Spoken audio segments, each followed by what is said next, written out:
Chapter 3. Journey to the Unknown.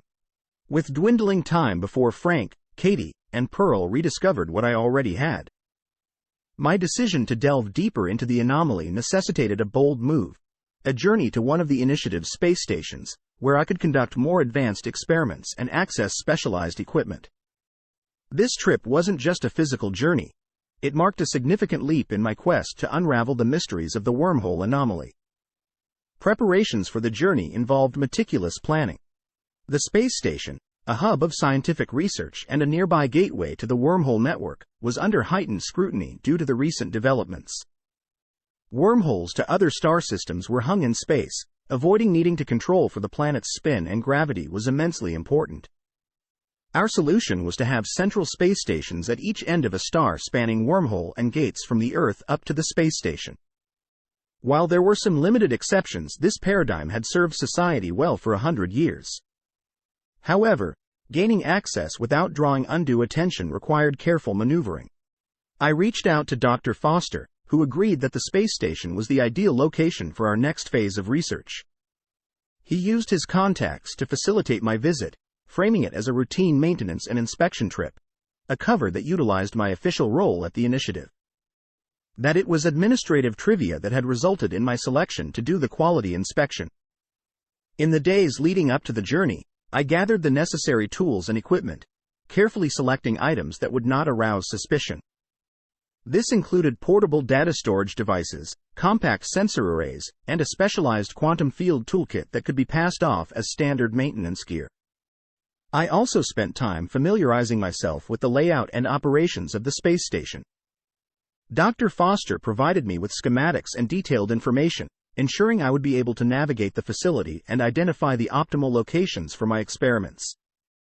Parallel to the logistical preparations, I delved into intensive research. I reviewed data from previous wormhole experiments, theoretical papers, and anything that could provide insights into the anomaly. My nights were consumed with simulations and calculations, each one refining my hypotheses and experimental designs. As the departure date approached, a mix of excitement and apprehension settled over me. The space station journey was a pivotal step, one that would bring me closer to the anomaly in a more direct and tangible way. It was an opportunity to conduct research in an environment free from the constraints of Earth, closer to the wormholes themselves. The night before my departure, I double-checked my equipment and reviewed my plans. The quiet of my apartment seemed more pronounced, as if it were the calm before a storm. I was about to embark on a journey that could change the course of my life and possibly alter our understanding of the universe. Sleep eluded me as I pondered the journey ahead.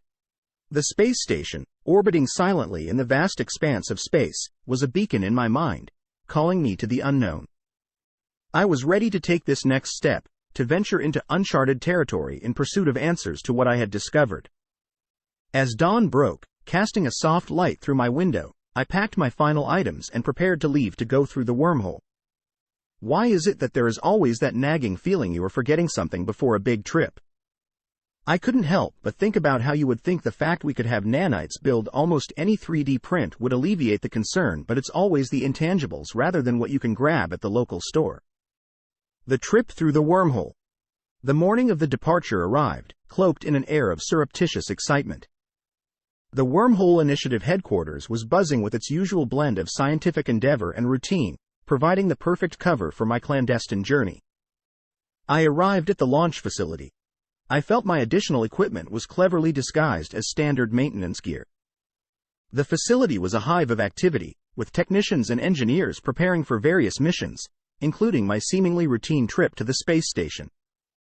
I boarded the transport vessel, a sleek craft designed for quick, efficient travel through the wormhole network. The interior was utilitarian, equipped with the necessary comforts for the short journey. The pilot, a seasoned veteran of wormhole travel, greeted me with a nod, his focus primarily on the pre-flight checks.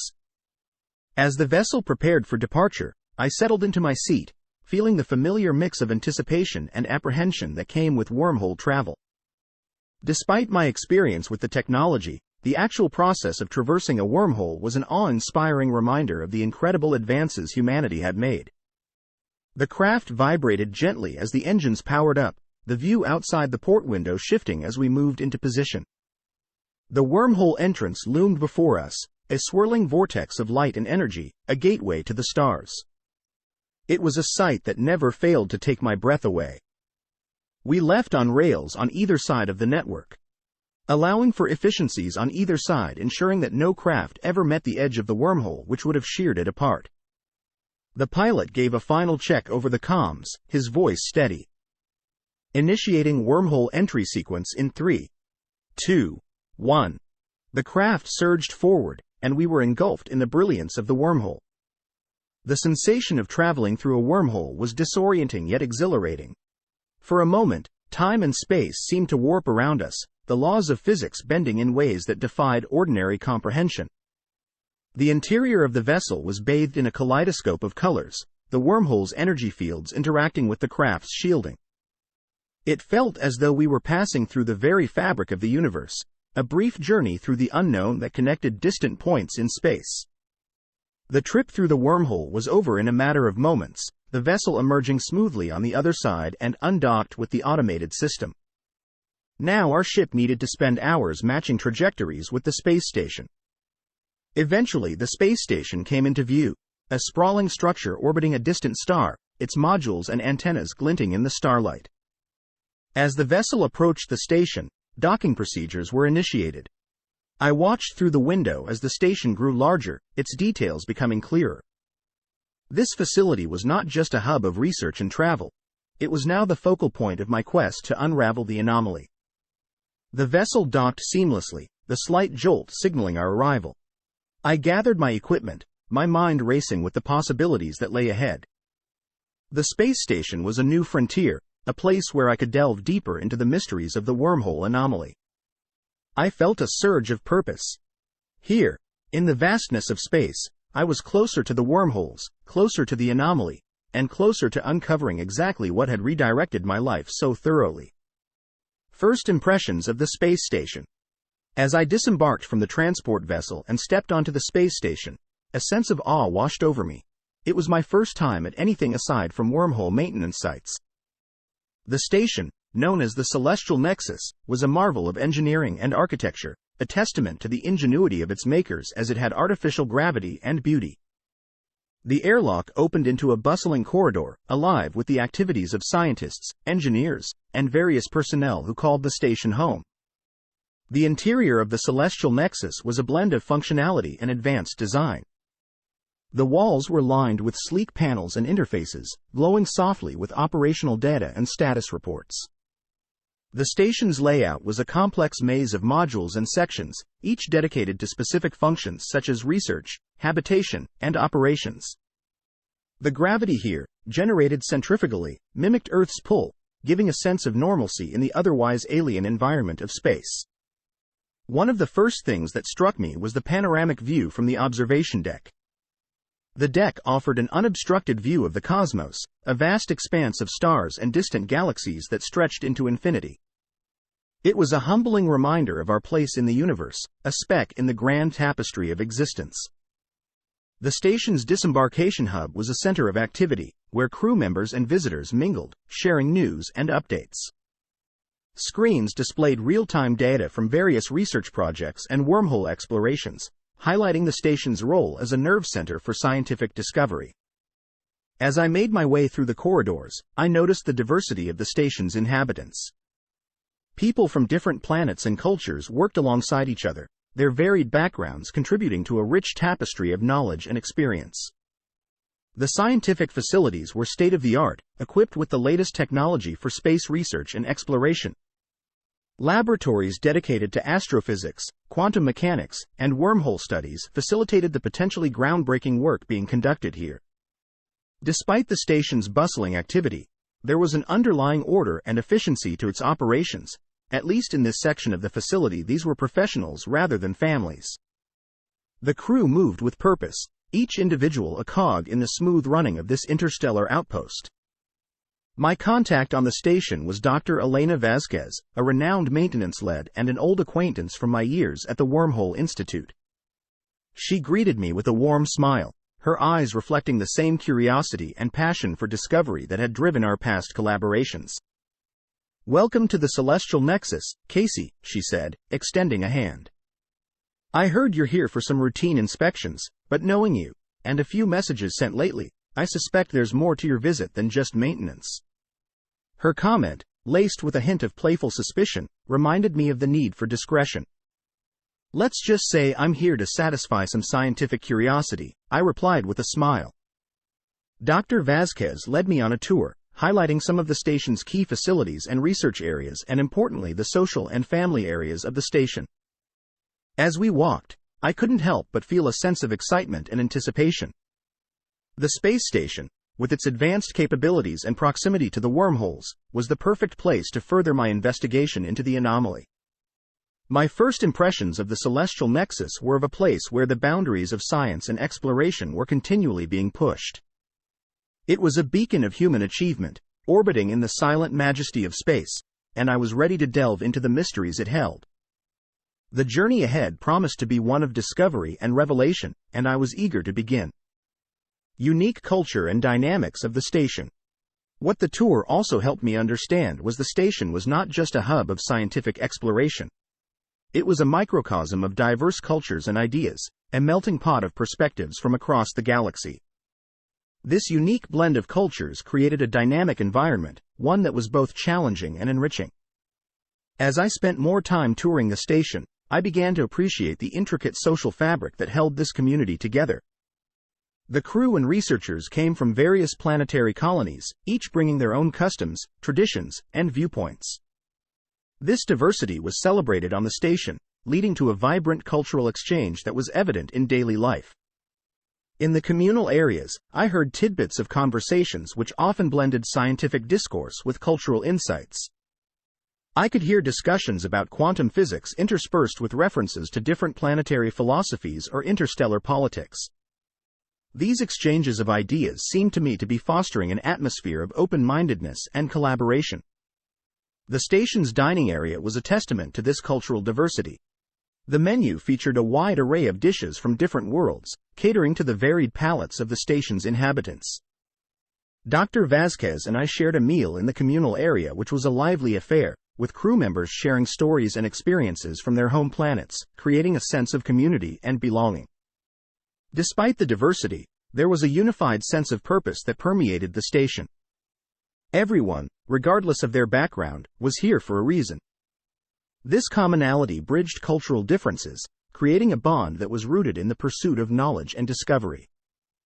Dr. Vasquez explained the station also had its unique traditions and rituals, born from the necessity of living in a space environment. For instance, there was a customary stargazing session held weekly on the observation deck, where crew members gathered to admire the cosmos and share their thoughts and aspirations. It was a moment of reflection and connection, a reminder of the wonder and mystery that surrounded them. The dynamics of leadership and decision-making on the station were also distinct. The hierarchy was more fluid than on Earth, with roles and responsibilities often overlapping. Decisions were usually made through a consensus-driven approach, with input from various departments and experts. This collaborative style was crucial in an environment where adaptability and collective expertise were key to overcoming challenges. Additionally, the station had developed its own set of informal rules and etiquette to manage life in confined space. Respect for personal space, efficient communication, and a strong emphasis on mental and emotional well-being were part of the station's ethos. Recreational activities, social events, and communal spaces were designed to foster a sense of balance and community, crucial for the long-term sustainability of the station's inhabitants. My Celestial Nexus tour revealed a community not just living but thriving in space, a testament to humanity's adaptability and ingenuity. The unique culture and dynamics of the station were a reflection of the larger human journey, a journey marked by diversity, collaboration, and an unyielding pursuit of the stars. Dr. Vasquez finished the tour and helped me find where I would sleep and work and wished me good luck. Searching for the hidden archive. The station, with its amalgam of cultures and groundbreaking research, also harbored secrets, layers beneath its bustling scientific surface. One such secret, as Dr. Foster had hoped, was a hidden archive. This archive, allegedly containing a trove of sensitive information including specifically about wormhole research in anomalies, was my primary objective. Navigating the labyrinthine corridors of the station, I began my discreet search for the archive. Dr. Foster's information was vague but pointed to a secluded section of the station, rarely frequented by the general crew. The challenge was to locate the archive without arousing suspicion, a task that required subtlety and tact. I utilized my work as a maintenance technician to explore various parts of the station. Under the pretext of routine inspections, I accessed several areas, each time gathering bits of information and piecing together the station's layout beyond the common areas and laboratories. The search led me to older sections of the station, parts that predated some of the more modern expansions. These areas had an almost forgotten feel, with less foot traffic and dimmer lighting. The walls here were lined with outdated interfaces and storage units, relics from an earlier era of space exploration. As I delved deeper, the station's hum and bustle faded, replaced by a silence that echoed the vastness of space surrounding us. It was in one of these older sections that I finally found what I was looking for, an unmarked door, tucked away at the end of a narrow corridor. It was inconspicuous, easily missed. The door required a security clearance beyond my access as a technician. I employed a discreet device that Dr. Foster had provided, a tool designed to bypass standard security protocols. As I sweat bullets standing in the corridor, the device slowly worked through its repertoire of techniques and eventually worked, a testament to Dr. Foster's preparedness and understanding of the station's systems. The door slid open silently, revealing a warehouse-sized room that contrasted sharply with the rest of the station. It was a small, dimly lit space, filled with data storage units and old-fashioned hard-copy files. The air was thick with the smell of paper and electronic dust, a scent I associated with information long stored and seldom disturbed. Rows of datapads, some showing signs of age, lined the shelves alongside physical documents protected in preservation casings. This was a treasure trove of information, likely containing years of research and observations deemed too sensitive or controversial. I stepped inside, slapping a small microphone to the outside of the doorframe, my heart racing with the hope of what this room represented. If Dr. Foster was right, it was a historian's dream and a conspiracy theorist's paradise. The hidden archive was more than just a collection of data.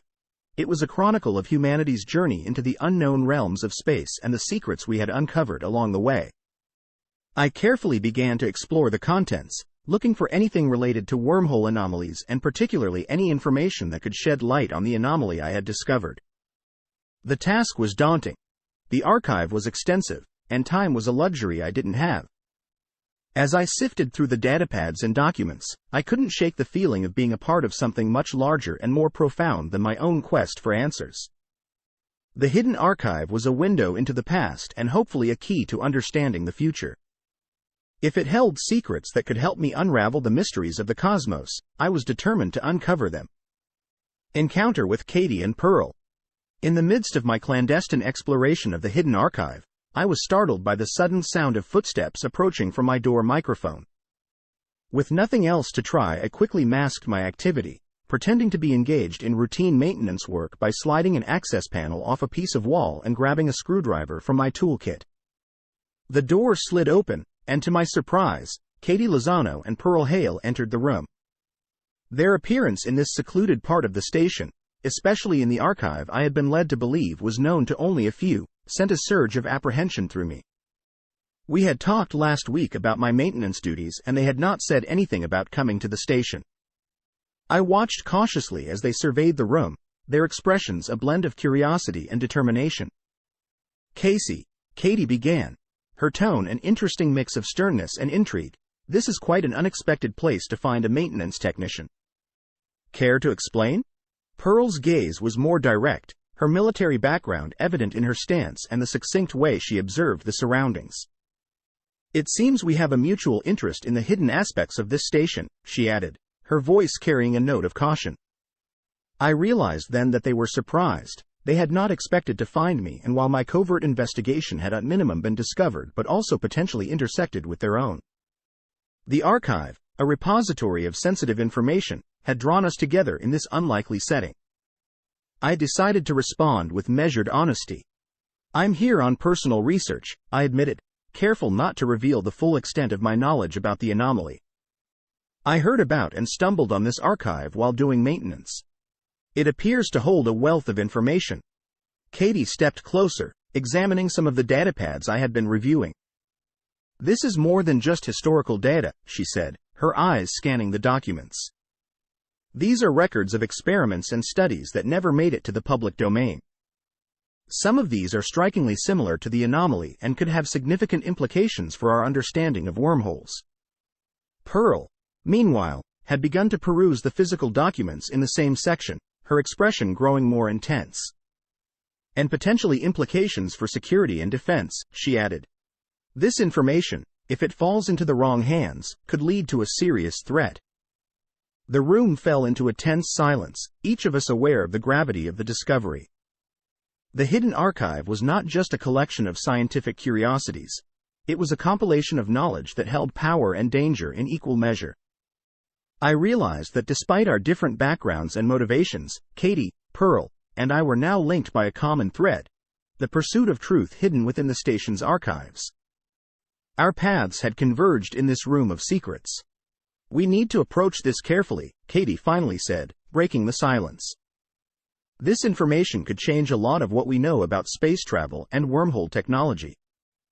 Pearl nodded in agreement, her eyes still fixed on the documents in her hand. And we need to ensure it's protected. Information like this that leads to understanding how to shut down the network could be invaluable, or it could be catastrophic. The encounter marked the beginning of a tenuous alliance forged in the shadows of the celestial nexus. Though our reasons differed, our goal was aligned: to uncover and understand the secrets of the hidden archive.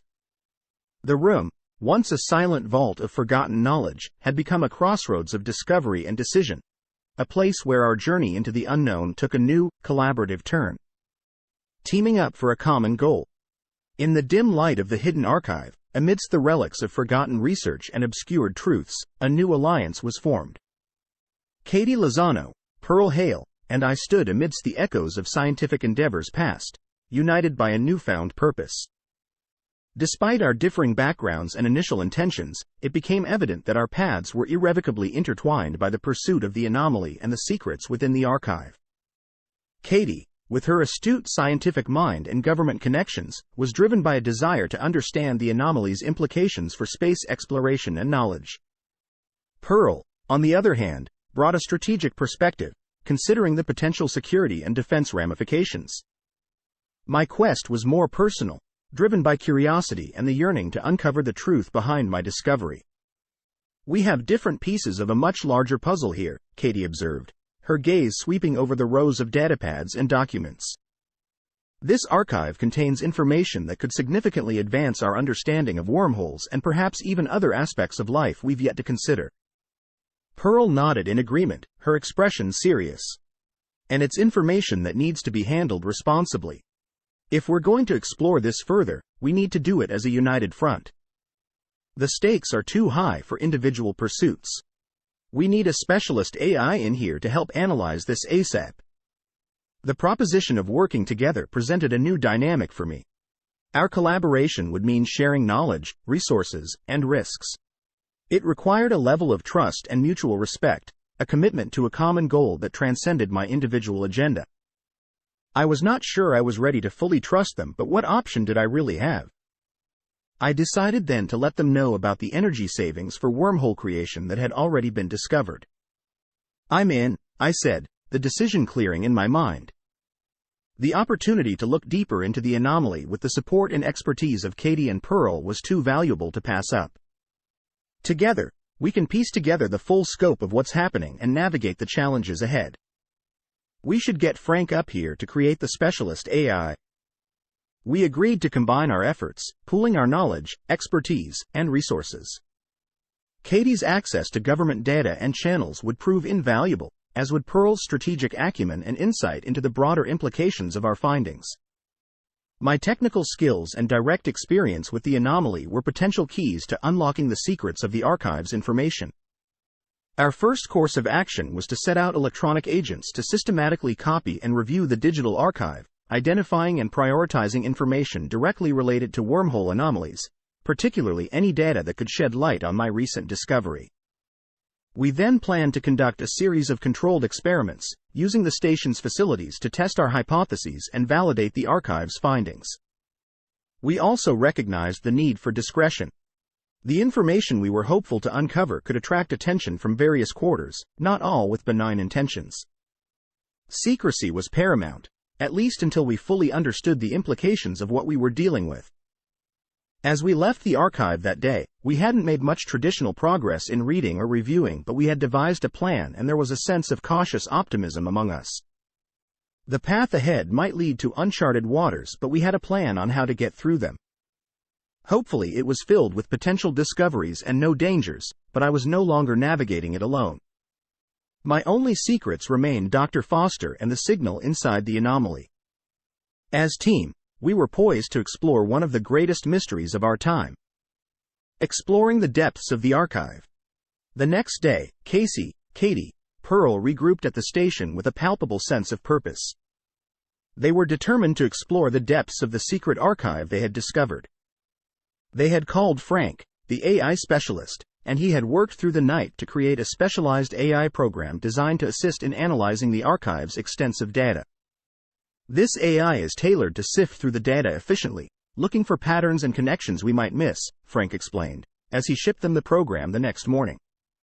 Casey, still grappling with the decision to trust Katy and Pearl fully, was slowly feeding the data out of the cold storage devices and into their machine while watching closely as the AI began to work. The vast repository of information in the archive was a treasure trove, and the AI's advanced algorithms rapidly identified several key documents and datasets. Katy and Pearl reviewed the findings with keen interest. One particular document caught their attention: a detailed study on the energy dynamics of wormhole creation. "This could be it," Katy said, her voice tinged with excitement. "If we can replicate these experiments, we might unlock new efficiencies in wormhole creation." Pearl, understanding the strategic implications, added, "But we need to conduct these experiments here, on the station. The controlled environment and specialized equipment we have access to are crucial for the accuracy and safety of these tests." Casey nodded in agreement. The station's facilities offered unique capabilities that were unavailable at the Wormhole Institute. The precision instruments and isolation of the station were ideal for the delicate experiments they needed to conduct. Casey didn't tell them it had already been achieved on Earth, but thought that it would give an opportunity to test more in relation to the strange signal underlying it all. As the team delved into the preparations for the experiments, they discussed the potential implications of their findings. "If we're successful, we could revolutionize wormhole travel," Casey said, the excitement evident. "But we need to be cautious. The energy dynamics involved are complex and potentially dangerous." Planning the infiltration. With our newfound alliance cemented, Katy, Pearl, and I embarked on the next critical phase of our journey, planning a detailed infiltration that would allow us to leverage the celestial nexus resources without others monitoring. We strategized on using advanced equipment and classified data crucial for our deeper understanding of the wormhole anomaly. We convened in a secluded section of the station, away from the usual hustle and bustle. Our meeting was a blend of strategic discussion and scientific brainstorming, each of us bringing our unique expertise to the table. Katy outlined the layout of the restricted areas based on her access to official station blueprints. "There are a few key sections we need to access," she explained, pointing to the holographic map of the station. "The main one is the Advanced Research Lab. It's where the most sensitive experiments are conducted, and I suspect where we'll find the equipment we need." Pearl, with her tactical background, took the lead on devising the infiltration plan. "Security in these sections will be tight," she cautioned. "We'll need to bypass both digital and physical security measures without raising any alarms. It's going to require precise timing and coordination. I've requested Frank's joining me, but it'll be a few days before he arrives." I contributed by suggesting ways to circumvent the station's technical safeguards, leveraging my knowledge of the facility's maintenance systems and protocols. "If we can tap into the maintenance network, we might be able to create a window of opportunity to access the lab without being detected," I proposed. Our plan took shape. a delicate operation that relied on a combination of hacking the station's security systems, exploiting maintenance routines, and using our collective access and authority to navigate the station's bureaucratic and physical barriers. Katy's government credentials and familiarity with the station's administrative protocols provided us with cover and legitimate reasons to be near the restricted areas. Pearl's strategic acumen and experience with covert operations ensured that our approach was tactically sound and risk-averse. As for me, my role was to handle the technical aspects of the infiltration, disabling security systems at the right moments, ensuring our digital footprints were covered, and providing the necessary equipment to access and download the data. I also set up a virtual set of data and computer system interactions so that if anyone ever investigated us, they would run into something they would expect before infiltrating our actual hardware. We decided to carry out the infiltration under the guise of a routine inspection, a common occurrence on the station that wouldn't arouse suspicion. Our movements would need to be synchronized and our communication discreet. The gravity of what we were about to do weighed heavily on us. We were not only risking our careers but also potentially uncovering information that could change our understanding of wormholes and their applications. The moral and ethical implications were not lost on us, but the pursuit of knowledge and the need to manage the anomaly responsibly drove us forward. As we concluded our meeting, we each understood the role we had to play. The plan was set, and in the coming days, we would execute one of the most daring and significant operations of our careers. The quiet corridor outside our meeting room felt eerily calm as we dispersed, a stark contrast to the storm of activity we were about to unleash. The celestial nexus, a bastion of scientific exploration, was about to become the center of a clandestine operation that could unravel one of space's greatest mysteries. Navigating the station's challenges. Executing our plan to infiltrate the restricted areas of the celestial nexus required more than just technical prowess and strategic planning. It involved navigating the myriad challenges posed by the station's daily operations, its diverse crew, and security measures. In the days leading up to the operation, each of us played our part in laying the groundwork. We moved through the station's corridors and modules, blending our unusual activities into the rhythm of everyday life. Katy leveraged her governmental authority to subtly redirect attention and resources away from the areas we planned to access. She scheduled fake inspections and meetings, creating a plausible pretext for our presence near the restricted zones. Her diplomatic skills were crucial in smoothing over any suspicions raised by our activities. Pearl, with her keen understanding of tactical operations, meticulously timed our movements. She kept a close watch on the station's security rotations, identifying patterns and blind spots in their surveillance. Her experience in covert operations was invaluable, allowing us to move with confidence under the ever-watchful eyes of the station's security systems. My role involved a delicate dance with the station's technical infrastructure. Using a combination of hacking tools and inside knowledge of the maintenance systems, I created digital diversions and subtle malfunctions. These minor incidents, harmless in themselves, were strategically timed to draw attention away from our primary objective. As the day of the operation dawned, the station continued its usual hum of activity, unaware of the high-stakes venture unfolding within its walls. We communicated through secure channels, each of us acutely aware of the risks involved. The biggest challenge lay in maintaining a veneer of normalcy. We encountered curious colleagues and routine check-ins, each interaction a potential point of compromise. Our responses had to be natural, our explanations plausible. The normal chatter and camaraderie of the station's crew had to be met with our own feigned casualness, even as our minds were focused on the task at hand. Navigating the physical layout of the station also presented many challenges. The route to the Advanced Research Lab was not direct, involving several checkpoints and security scans.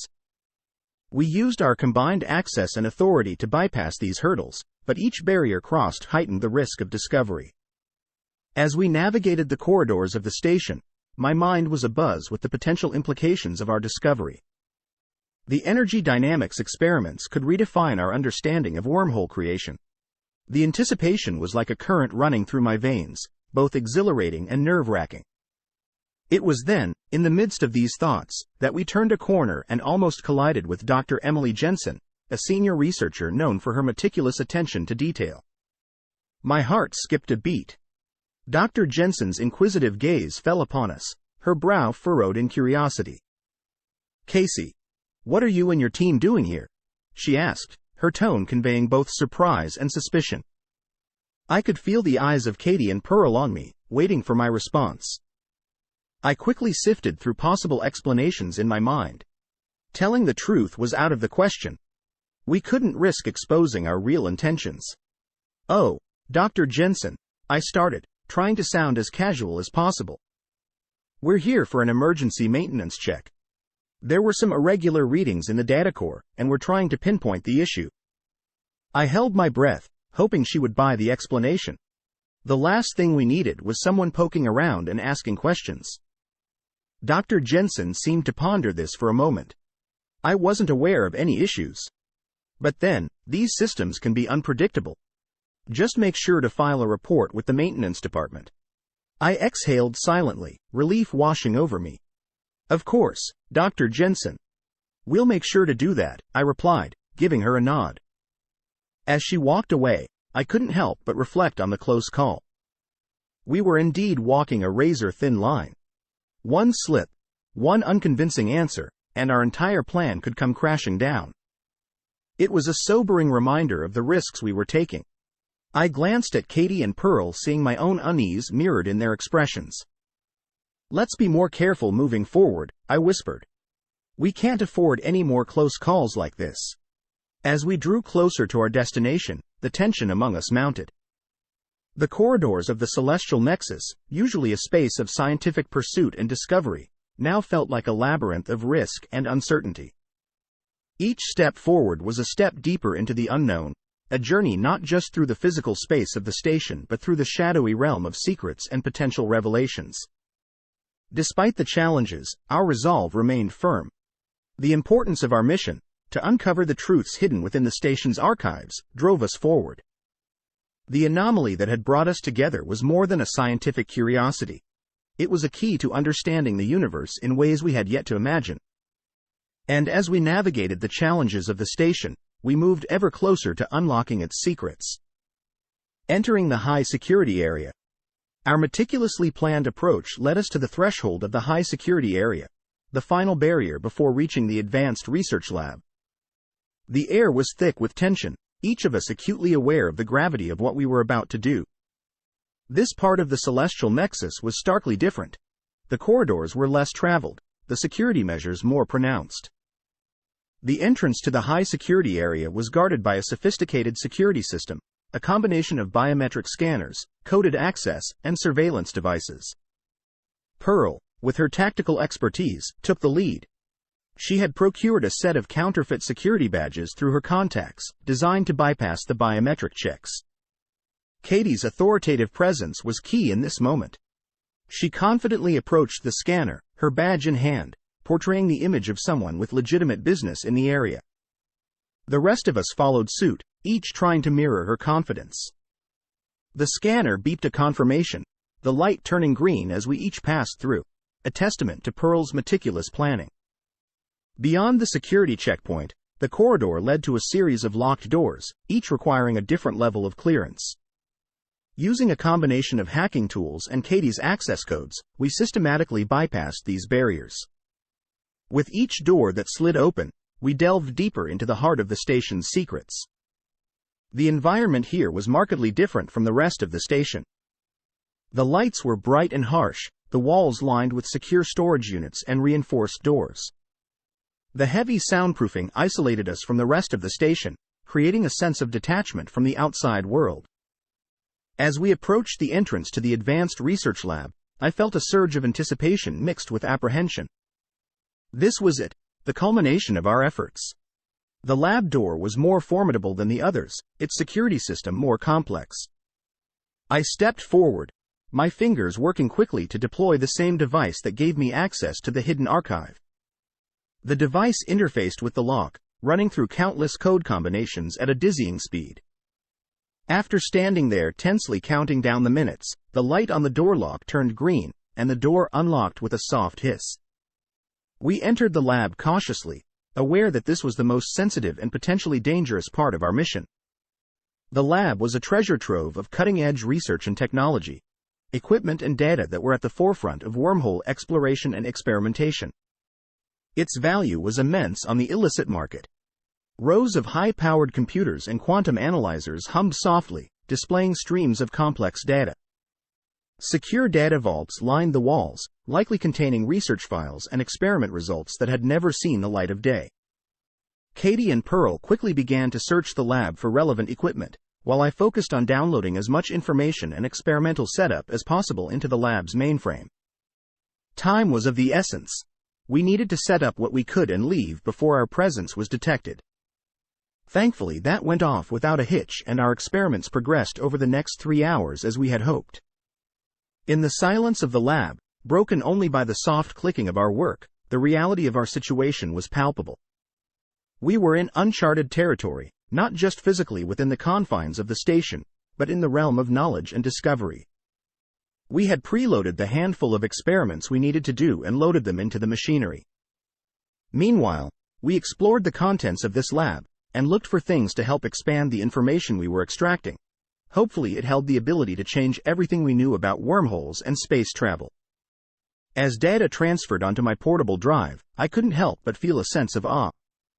We were standing at the precipice of potentially groundbreaking discoveries.